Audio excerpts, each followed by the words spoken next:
अगर एआई भविष्य है तो क्या भारत सिर्फ उसका यूजर रहेगा या फिर मालिक भी बनेगा?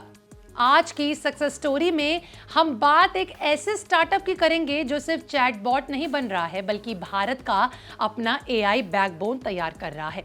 नाम है सर्वम एआई और इसकी कहानी सिर्फ एक कहानी नहीं है कंपनी की, बल्कि भारत के डिजिटल आत्मनिर्भर बनने की कहानी है। नमस्कार, स्वागत है आपका सक्सेस स्टोरी में। दुनिया में आज एआई की दौड़ अमेरिका और चीन के बीच मानी जाती है। Open AI, Google, Microsoft, Baidu, बड़े नाम बड़े मॉडल, लेकिन सवाल ये कि 140 करोड़ लोगों वाले भारत में अपना खुद का फाउंडेशनल एआई मॉडल क्यों न बनाया जाए। और यही सवाल दो लोगों के दिमाग में भी आया।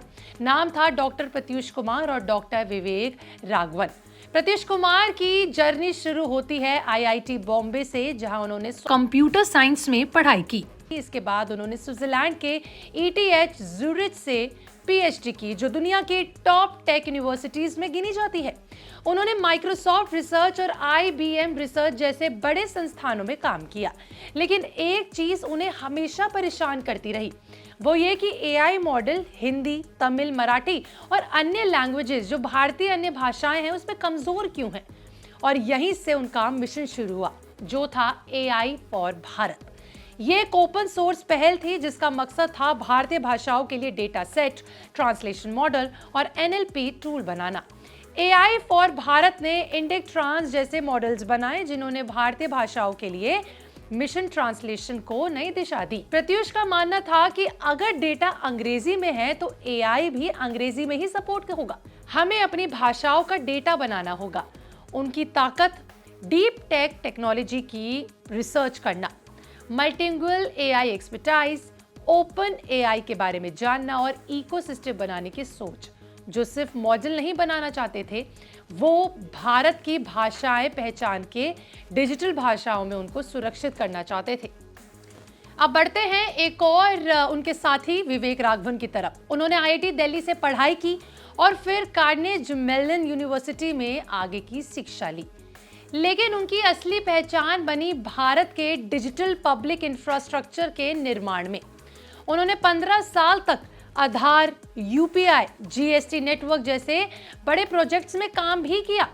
उनका रोल सिर्फ टेक्निकल ही था, वो स्केल, पॉलिसी और इमिग्रेशन जैसी कई चीजें समझते थे।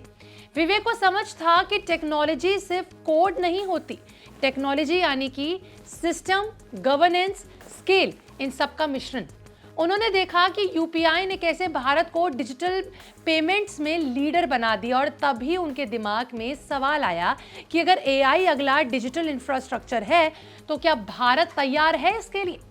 उनकी ताकत क्या थी? उनकी ताकत थी पॉलिसी और टेक्नोलॉजी का कॉम्बिनेशन करना, जिसके बारे में उन्होंने सालों पढ़ाई की, सालों जाना। नेशन स्केल सिस्टम बनाने का अनुभव था उनको। गवर्नमेंट और स्टार्टअप इकोसिस्टम के बीच पुल बनाना, ये उनकी ताकत थी। अब ये जब दोनों मिले तो उन्हें एहसास हुआ कि वे एक ही समस्या के दो हिस्से सुलझा रहे हैं। एक भाषा मॉडल बना रहा है, दूसरा स्केल और इंफ्रास्ट्रक्चर समझ रहा है। यहीं से साल 2023 में सवरन एआई की शुरुआत हुई। सवरन एआई का मिशन साफ है, सर्वजन एआई, यानी कि ऐसा एआई जो भारत के डेटा पर ट्रेन हो, भारतीय भाषाओं को समझे और भारत के कानूनों के तहत नियंत्रित हो। ये सिर्फ टेक स्टार्टअप नहीं बल्कि ये एक राष्ट्रीय रणनीति का हिस्सा है। सर्वन एआई को 10,370 करोड़ के करीब के एआई मिशन के तहत चुना गया और इसे हजारों एनवीडिया जीपीयूज के एक्सेस दिया गया ताकि बड़े मॉडल्स ट्रेन किए जा सके। अब बात करते हैं इनके प्रोडक्ट्स की। सर्वम विजन ये एक ओसीआर यानी कि ऑप्टिकल कैरेक्टर रिकग्निशन टूल है जो भारतीय भाषाओं के डॉक्यूमेंट्स को पढ़ सकता है। रिपोर्ट्स के मुताबिक इसने OLMOCR ब्लेंशिया पर 84% तक एक्सेसरी दिखाई दाखिल किया, जो कि ग्लोबल मॉडल से बेहतर है। देखिए, यानी ये कि सरकारी फाइल्स, बैंक डॉक्यूमेंट्स हो या फिर क्षेत्रीय भाषा का फॉर्म हो, सब पढ़ सकता है। फिर आता है Bulbul V3 text to speech model. 11 Indian भाषाओं में इसने एक्सेस करा। इसकी वॉइस को बदला गया, प्रकृति और एक्सप्रेस आवाज़ पैदा हुई। कई स्टार्टअप्स ने इसका इस्तेमाल किया और बहुत सारी डाइवर्सिफिकेशंस हुई। ध्यान में रखकर डिज़ाइन किया गया ये एक मॉडल था। सर्वम सिर्फ टूल्स नहीं बना रहा था, ये पूरा एआई स्टैक बना रहा था। सर्वन 1 और बड़े एलएलएम मॉडल्स जैसे कि सर्वन 30B और 105B जो ट्रिलियंस ऑफ टूल्स के साथ बना, ये जो मॉडल था ये इंग्लिश को समझ सकते थे जो भारत में आम है। इसके अलावा सारस स्पीच टू टेक्स्ट, संवाद कन्वर्सेशनल एआई और संवाद सर्वन एज, ये सब जो थे इन्होंने एआई सॉल्यूशंस बनाया और उसको तैयार किया गया। इंडिया एआई इम्पैक्ट एक्सपो साल 2026 में सर्वन केज नाम का एआई स्मार्ट ग्लास भी लॉन्च किया गया। ये सिर्फ स्क्रीन नहीं बल्कि यूजर के आसपास की दुनिया को सुन और समझ सकता है। इसे प्रधानमंत्री नरेंद्र मोदी ने खुद डेमो किया। ये दिखाता है कि सर्वन सिर्फ एक सॉफ्टवेयर नहीं बल्कि हार्डवेयर में भी कदम रख रहा है। फंडिंग की बात करें तो साल 2023 में लॉन्च के कुछ महीनों के अंदर ही सर्वन एआई ने 340 करोड़ रुपए से ज्यादा की सीरीज ए फंडिंग में जुटाई। इसके बाद लाइट स्पीड, पीक, एक्सवी और खोसला वेंचर्स जैसे बड़े निवेशकों ने भरोसा जताया इस पर। आज इसकी अप्रोक्सीमेट वैल्यूएशन 1720 से 1950 करोड़ के बीच जताई जा रही है। असली सवाल ये कि क्या सर्वम चैट जीपीटी को रिप्लेस करेगा? सवाल बड़ा है लेकिन अभी इसके ऊपर काम करना बाकी है। चैट जीपीटी ग्लोबल फर्स्ट है, सर्वम इंडियन फर्स्ट है।